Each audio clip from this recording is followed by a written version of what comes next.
que és una de les característiques més importants, que podria semblar inclús un engany, un aparent engany, sobretot si algú hagués escoltat aquest col·loqui i no vingués del sector sanitari, que digués, escolta, com pot ser que hi hagi tanta tensió i tanta controvèrsia dins del sistema si amb les grans idees esteu tots d'acord? Perquè jo, quan he sentit el senyor José Manuel Freire, estava parlant de valors, estava parlant d'elements d'una democràcia molt més participativa, molt més profunda, parlava de transparència, parlava d'avaluació, parlava de professionalisme, la Roser ara parlava també de valors, parlava de lleialtat institucional. A mi tot això em sona amb molt consens, perquè són valors que ens en són compartits, no? I vull subratllar-ho perquè jo crec que això facilita molt el que no ens entretinguem gaire en fer la feina. Dic, no ens entretinguem, i fixa que parlo en primera persona del plural, malgrat que no estiguin jo amb responsabilitats polítiques, perquè crec que aquesta no és una responsabilitat només dels que estan a l'administració, sinó de tots els que estan implicats en el tema sanitari, no? Bé, jo voldria dir que a la professió encara tenim símptomes de desconcert. Estem encara... jo ara parlaré a nivell col·lectiu, evidentment, 30.000 col·legiats o 20 i tants mil que estan en exercici. Ara puc fer un exercici que pot ser fals, evidentment, perquè jo no puc representar l'estat de sentiment i de pensament de tots els col·legiats, però és evident que tots vostès saben quina ha estat la convulsió en la qual ha viscut la professió que treballa en l'àmbit del sector públic, tot el que ens ha aparegut sobretot en aquest darrer any, no? Un darrer any que ja veníem del 2010, en què el sistema sanitari català desperta d'un oasi econòmic que ens havien fet creure que hi vivíem, una gravíssima crisi econòmica, minimitzada inicialment pels responsables polítics. Bé, tot això ja ho coneixem. Comença la primera aplicació d'una retallada sobre els sous dels professionals. El nou govern que apareix es troba no només amb uns deutes, sinó que la crisi encara s'accentua més, té que fer una correcció del pressupost, que en el cas sanitari ja és del 10% respecte a l'exercici anterior, globalment, i bé, ens trobem amb una sèrie d'esdeveniments que jo els estalvio perquè vostès els coneixen molt millor, no? Bé, jo crec que hi ha una cosa que hauríem de dir, i jo seré poc tècnic, perquè el que els hi parla és poc expert en gestió sanitària, és un metge que fa de clínic, anava a dir que fa de metge no, perquè els metges fan moltes coses, i aquí hi ha molts metges que també fan de metge, però d'un altre sota. Jo soc un metge que veu malalts, però intento tenir una visió una mica global dels temes i, per tant, intentaré tocar de la manera com ho viuen els professionals i com ho vivim nosaltres, no? Però des de l'inici de les transferències l'any 81, nosaltres hem tingut un pressupost sanitari que ha anat creixent. És la primera que ens hem trobat que això s'ha hagut d'aturar. I com en tants altres àmbits, el nostre país, que venia d'una situació molt deficitària, no? A l'adveniment de la democràcia, i apostem, sense tampoc que hi hagués un debat social, que nosaltres apostem per un model de l'estat del benestar, sense que hi hagi debat polític en profunditat, i es construeix tot aquest estat de benestar des d'un discurs molt paternalista, molt populista, en el qual hem crescut, i encara ara se'n senten veus de diferents inclús líders polítics d'organitzacions polítiques diverses, encara amb allò de que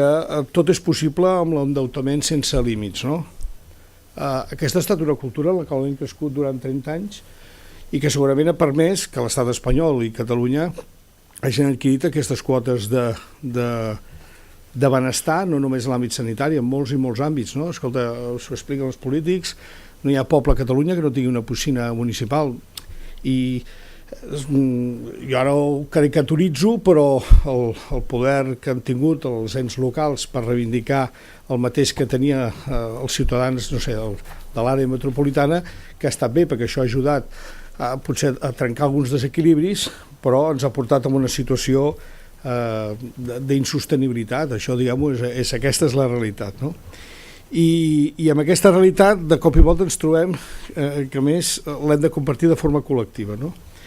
Arribats aquí, de totes maneres, anava dient, i abans tu ho ha dit tant el senyor Freire com la Roser Fernández, que malgrat aquest migrat finançament del sistema sanitari, els indicadors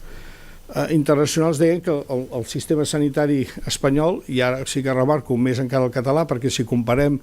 els diners que es dediquen segons el PIB per habitant a Catalunya, ja no cal dir, en comparació a Navarra o al País Basc, doncs el nostre és un miracle, no? I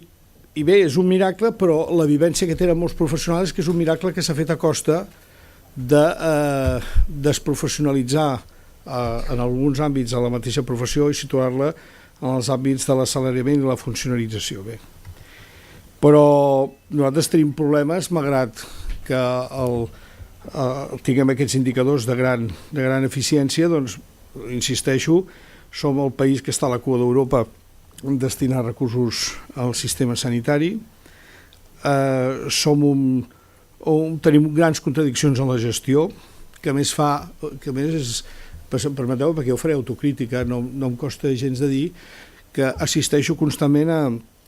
sessions professionals de diversos nivells per a veure com podem millorar la coordinació dels diferents nivells assistencials. Això fa anys, no sé, ja quasi des que soc metge, a veure com l'atenció primària es coordina amb els hospitals amb l'atenció primària i el sociosanitari. Bueno, unes contradiccions en la gestió que posen en entredit la seva eficiència. Per exemple, fa uns anys resulta que, recordo perfectament, amb l'Albert Oriol Bosch, que parlàvem de quina era la necessitat de metges que tindríem per l'any 2010, amb aquell llibre blanc, em sembla, recordo malament, em sembla que era el 2010, bé, i al cap de pocs anys resulta que aquella previsió no ens servia absolutament per res. Resulta que té una de les ràtios de metge per habitant més altes d'Europa, però resulta que fins fa pocs anys la pròpia administració estimulava la importació de metges que més, per més contradicció, sistemes que no es formaven en el nostre sistema de formació, però que s'incorporaven per la porta darrere. És a dir, teníem un sistema que, a més, l'entrada a les facultats es fa sota criteris que no tenen en compte habilitats, sinó que tenen en compte notes. Tenim uns 2.000 estudiants, em sembla, aquest any, que volien cursar Medicina a Catalunya, que s'han quedat fora, però en canvi tenim estudiants que venen a estudiar a Catalunya que després se'n van, no? Nosaltres fem les inversions en formació de professionals que després marxen, no perquè no trobin lloc de treball, sinó perquè van a les seves comunitats autònomes, als seus països d'origen, i després resulta que tenim professionals amb vocació que volen treballar que no poden treballar, però en canvi després acabem important metges dels quals no sabem qual és la seva qualificació, i no la vull estigmatitzar, però en tenim de tot, que les hem hagut d'incorporar al nostre sistema sanitari per la porta de darrere. Després tenim uns sistemes de formació de postgrau molt rígids, que no donen resposta suficient i adequada a les necessitats plantejades, envelliment de la població, l'augment de la cronicitat, les noves malalties, la immigració, una política de recursos humans del sistema molt poc racional, amb un sistema retributiu que desincentiva els bons professionals, un augment incessant de centres i prestacions, una cartera de serveis il·limitada. Ja sabeu que jo no tinc la paternitat, però me l'atribueixen a mi la popularització de que el sistema sanitari s'havia convertit o s'ha convertit en una barra lliure, en la qual sembla que tot hagi estat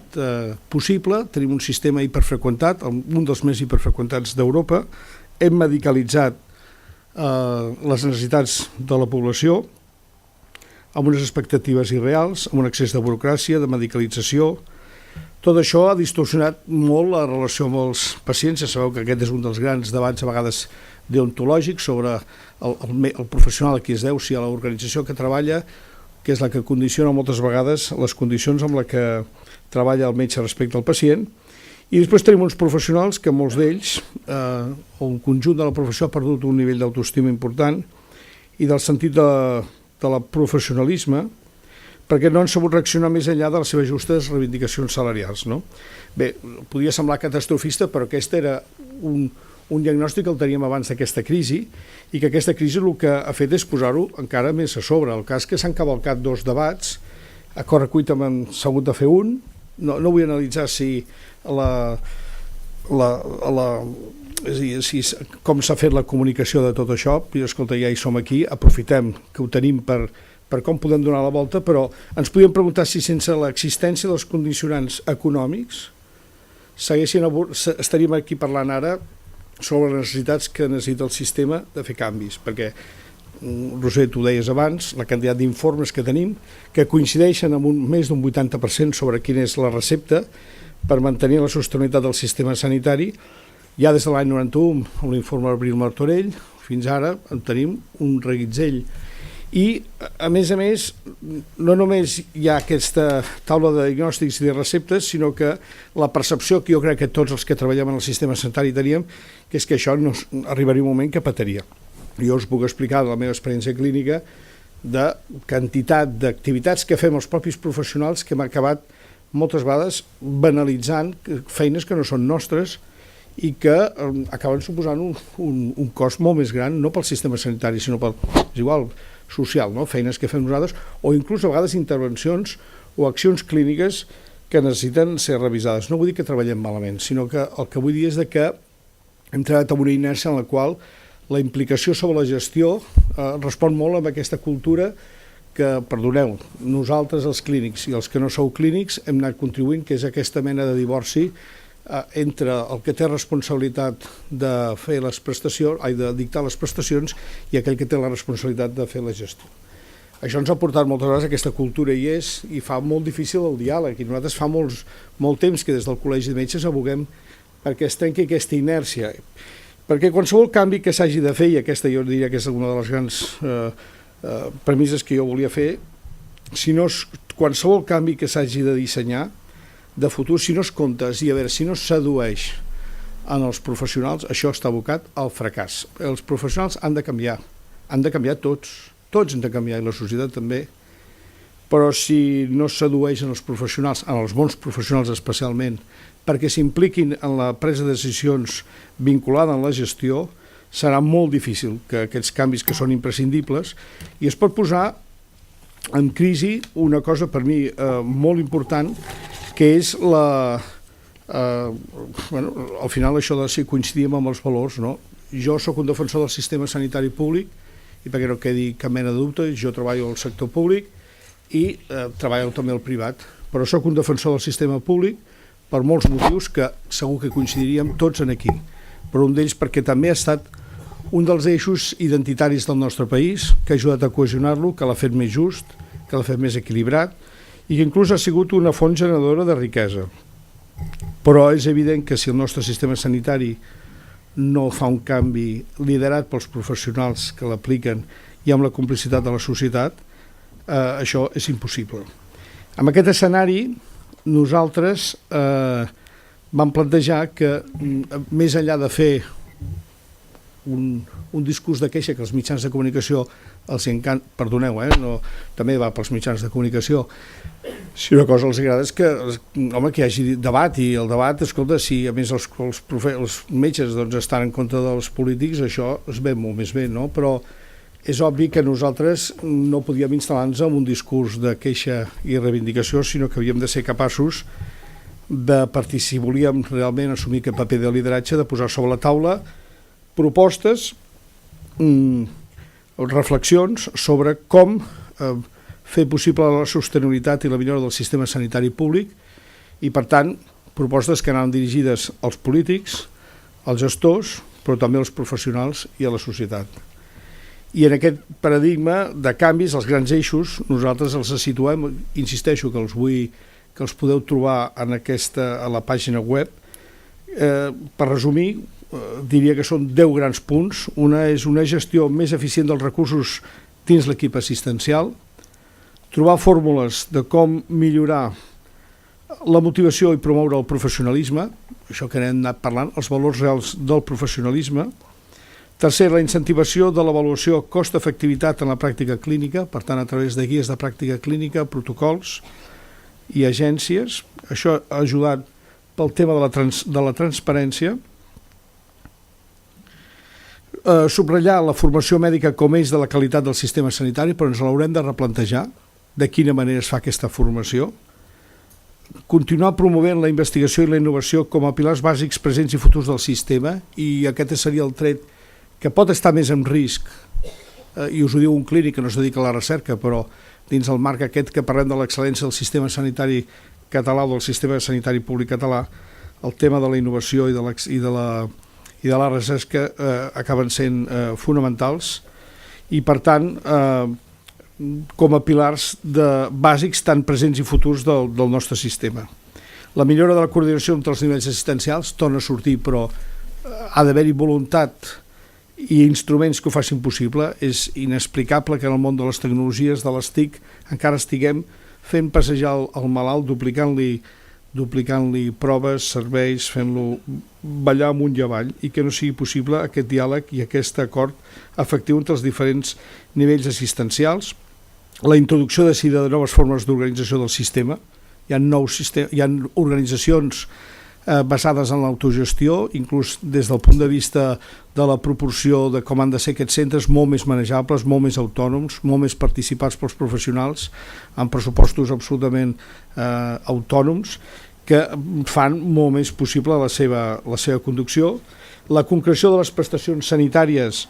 d'acord amb el cost d'efectivitat, s'ha d'explicar a la població, i amb això coincideixo amb la Roser Fernández, de que escolta, el que és assumible o el que és sostenible és el que és assumible, i per tant haurem d'explicar